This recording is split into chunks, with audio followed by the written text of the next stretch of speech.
Smart, not promoted.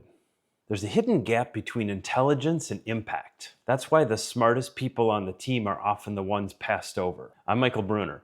I help technical professionals translate expertise into meaning and impact. In this video, I'll show you why intelligence alone isn't enough and how you can decode what your organization cares about so that you can connect it to your work for more impact. Let's start with what it looks like when that happens. I've seen it happen so many times before. You've probably seen it too. Someone on the team, somebody technically brilliant, deeply knowledgeable, the person that everybody quietly goes to when they need answers, get passed over.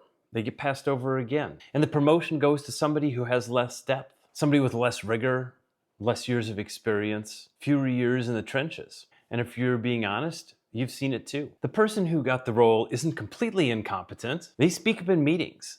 They seem to know just what to say. They build relationships with the people who make the decisions. And they seem to be in the right place at the right time. And their career trajectory leaves the brilliant ones behind, stalled, frustrated, and quietly wondering what they're missing.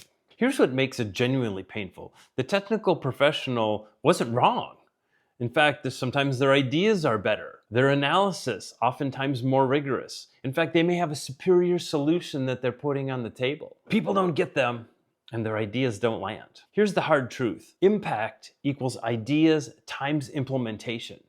Anything times zero is zero. So brilliant ideas that don't get traction outside of your head, if they don't get implemented, there's no impact. And worse yet, the cost compounds over time. If you look at the research, there are 8 key reasons that float to the top in terms of why high capability professionals stall. You can sort these into 3 key buckets. First of all, capability gaps, so-called soft skills. You know the ones: communication skills, leadership skills, stakeholder management, emotional intelligence. Soft skills, as if they're optional. They're essential. Soft skills have hard consequences in terms of advancement and impact. Power and political blindness. They underestimate how much sponsorship matters, how much relationships and organizational dynamics shape who advances. They believe their results should speak for themselves. It's brilliant work, right? They're not wrong that results matter. They're wrong that results alone are sufficient. The third bucket is translation breakdown. Their ideas are strong. Their thinking is rigorous. The solutions might be better than that which gets implemented, but it doesn't land with those who are in control. Therefore, it doesn't get resourced, doesn't get implemented. All 3 of these buckets matter. You may see yourself in one, or maybe even more than one of these. The brilliant individual who dismisses them as fluff is leaving the door open for some other individual to walk through it. That's how a smart professional becomes an invisible one. The first 2 buckets have libraries written about them. This video is about the third bucket and how many brilliant professionals never see it coming. Next, the intelligence trap. The smarter you are, the more dangerous this becomes. The trap is this: the expertise that makes you valuable is the same expertise that makes you hard to understand. Years of mastery and vast amounts of knowledge are condensed down into intuitive chunks. This yields fast, automatic insight, which used to require a lot of effort, but they don't remember what it was like when it was hard. Some call this the curse of knowledge. I call it expertise compression. And when you speak from that compressed state, you oftentimes leap right to the insight, right to the conclusion, without any of the steps to get there. So as a result, the audience hears the answer, the destination, without the journey. But their brain doesn't have the framework to support and understand your conclusions. Their brain doesn't know what you're saying. You move too efficiently. You think you're being clear, when in fact they just don't get it. They need the build-up, not just the leap. And if you try to explain using details and technical jargon, you end up with something even worse. They can actually feel dumb, and then they stop engaging. Your idea dies under the very expertise which should have saved it. The escape is counterintuitive. Don't start at your conclusion. Start at their beginning. Think of it as a bridge, engineered from both sides simultaneously. If you build only from one side, you reach the middle and there's nothing to connect to. That journey has 2 starting points, yours and theirs. And if you work together, you can meet in the middle. Most professionals really only learn to build from one side. So when building from your side, don't strive for completeness. Work on subtracting. Chisel away anything that's not at the absolute core. Simplicity is the agent of clarity. You need to design for delivery of your ideas so they land with traction. Else the depth of understanding will never see the light of day. The professionals who consistently land their ideas start building from the audience's side of the gap.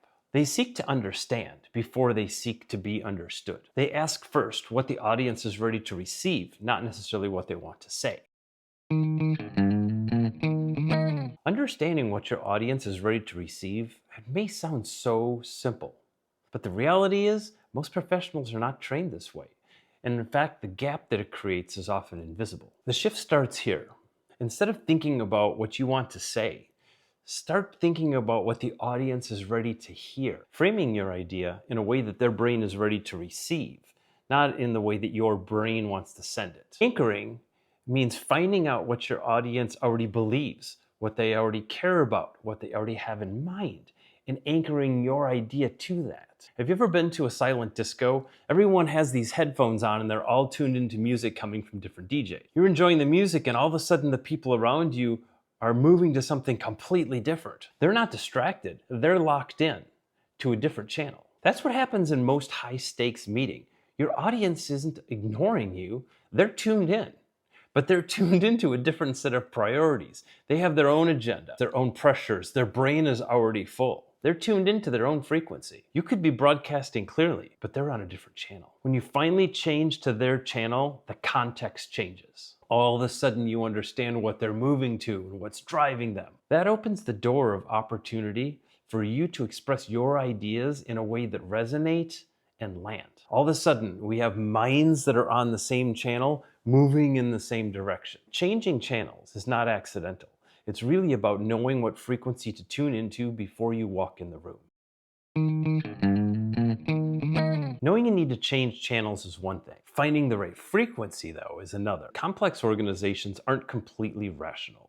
They have competing priorities and unspoken agendas. They may have a different interpretation of reality than you're seeing. You have to decode the organization to find the right frequency. Here are 3 dig sites you can explore to find anchor points for what's already important to them. Published paper indicates intent. Organizations publicly declare what's important to them. If you look, you'll find vision and mission and strategy and values and all kinds of things that are important to the organization. And importantly, executives are paid and compensated to deliver on these commitments. Read what they've published. A leader who's measured for growth thinks differently than one who's measured for profitability or sustainability. Your idea needs to connect with something that's already on their map. Otherwise, it's going to feel like a detour. The second bucket to look at is patterns. These are behavioral patterns. You have to look at what the organization actually does and how it spends its time and money. Oftentimes, the behaviors are more revealing than the actual strategy document. Just watch what gets funded, watch what gets recycled. Take notice of who gets promoted and what they have in common. See which departments are new, or which departments are growing, or what departments are shrinking. Listen to what your leaders are talking about. Take note.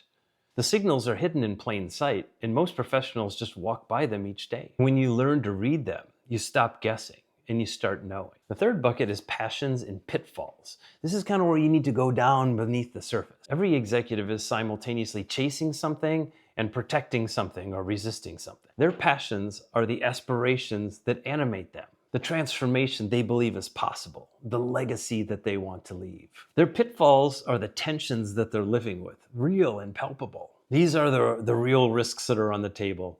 You can even ask them what keeps them up at night. They might tell you. An idea that accelerates a passion gets a champion. An idea that addresses an urgent pitfall gets attention and resources. When you connect to both, you become indispensable.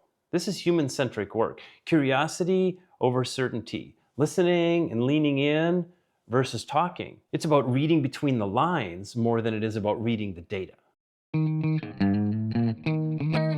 Work all 3 insights and you can identify anchor points that can bear the weight of your ideas and help to translate them into impact. The professionals who just seem to effortlessly move ideas through the organization, they've done the work before they enter the room. They build up from their audience's ground, not their own. They attach their ideas to anchor points that matter. That's the shift from invisibility to impact, and it compounds over time. The gap is closable. It's not a personality trait. It's not one gift that some people have and others don't have. It's a design problem, and you already know how to solve those. Good design starts with real human needs, not the solution in your head. And it improves through iteration. Each meeting, each presentation, each discussion, it's an opportunity to iterate and to refine. This is really hard work, but it's worth it. Once you learn to decode what people care about, what keeps them up at night, then you can't stop decoding. Every conversation then becomes an opportunity to serve others in ways that really matters to them. Decode your organization so your ideas can land and create real impact.